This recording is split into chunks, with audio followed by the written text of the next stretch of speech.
Bonjour à toutes et à tous, c'est avec plaisir je vous retrouve aujourd'hui pour cette 15e étape de la Vuelta 2019, donc résumé de cette 15e étape qui reliait donc aujourd'hui la ville de Tineo au Santuario del Acebo, une étape de pure montagne avec 154,4 km au programme.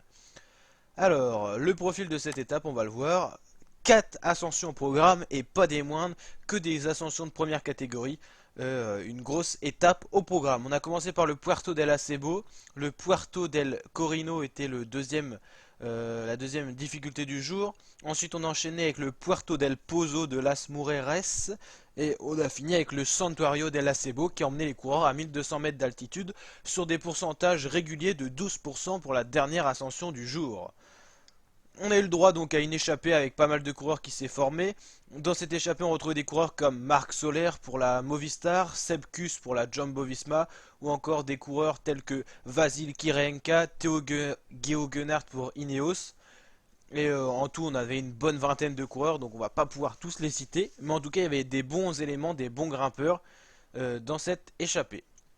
Alors, dans les trois premières ascensions, donc les échappés ont pu récolter tranquillement les points pour le maillot du meilleur grimpeur. On n'a pas eu de grosses attaques, aucun échappé n'a vraiment voulu tout simplement faire la course tout seul. Dans l'avant-dernière ascension du jour, on a eu quand même trois coureurs qui ont décidé d'attaquer pour s'isoler un petit peu à l'avant et faire la descente à bloc et puis le petit bout de vallée également avant l'ascension finale. Ils ont essayé tout simplement d'anticiper parce qu'ils étaient moins costauds en montagne que les autres coureurs de l'échappée. Voilà.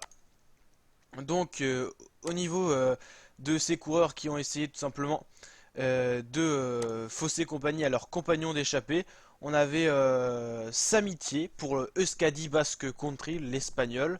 On avait également deux autres coureurs qui l'accompagnaient. Il y avait Ben O'Connor pour la Dimension Data et un troisième coureur qui avait également un équipier dans l'échappée, dans les poursuivants. C'était Dani Navarro. Alors pourquoi cette stratégie? En fait, il y a trois coureurs qui ont décidé tout simplement d'aller s'échapper en tête du groupe d'échappés. Il y en avait derrière les poursuivants. C'est-à-dire que dans le groupe des poursuivants, on avait par exemple un Euskadi, et ben il n'était pas obligé de rouler vu qu'il avait un coureur à l'avant. Donc ça c'est une stratégie qui est faite souvent en course. Par exemple, à Sergio Samitier, il allait dans le premier groupe. Derrière, il y avait les poursuivants qui roulaient pour revenir. Mais les coureurs de la Euskadi ou encore de la Katusha, vu qu'ils avaient un coureur devant, ils n'étaient pas obligés de rouler, donc ils s'économisaient. C'est une technique qui marche plutôt bien et ça a plutôt bien marché aujourd'hui. Dans l'échappée, dans l'ascension, la dernière ascension du jour, on a vu les coureurs les plus forts. C'est Seb Kuss qui est parti tout seul pour aller chercher tout simplement la victoire d'étape. L'Américain était l'élément le plus fort de l'échappée et il s'est imposé devant Ruben Guerrero, devant Theo Geoghenaert, devant Oscar Rodriguez, Marc Padoun, l'Ukrainien, ou encore Ben O'Connor, Lawson Craddock. Et dans le groupe des favoris, on a une grosse attaque au début du col, au pied du col de Alejandro Valverde, suivi tout de suite dans la roue pour le maillot rouge, Primoz Roglic, qui n'a montré aucun signe de faiblesse et qui, grâce à cette attaque avec Valverde, a pu récupérer encore du temps sur le troisième, le quatrième et le cinquième du général, qui sont respectivement Tanel Pogacar, ou également Miguel Angel Lopez et Nero Quintana, qui a montré des signes de fragilité aujourd'hui. Au niveau du général, on a donc Roglic avec 2 minutes 25 d'avance sur Valverde, avec 3 minutes 42 d'avance sur Tadej Pogacar pour la UAE Team Emirates.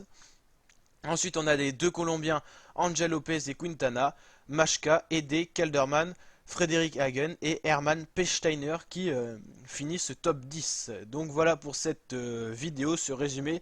Si ça vous a plu, n'hésitez pas à liker la vidéo et à vous abonner à ma chaîne YouTube pour d'autres vidéos de ce genre. Allez, ciao!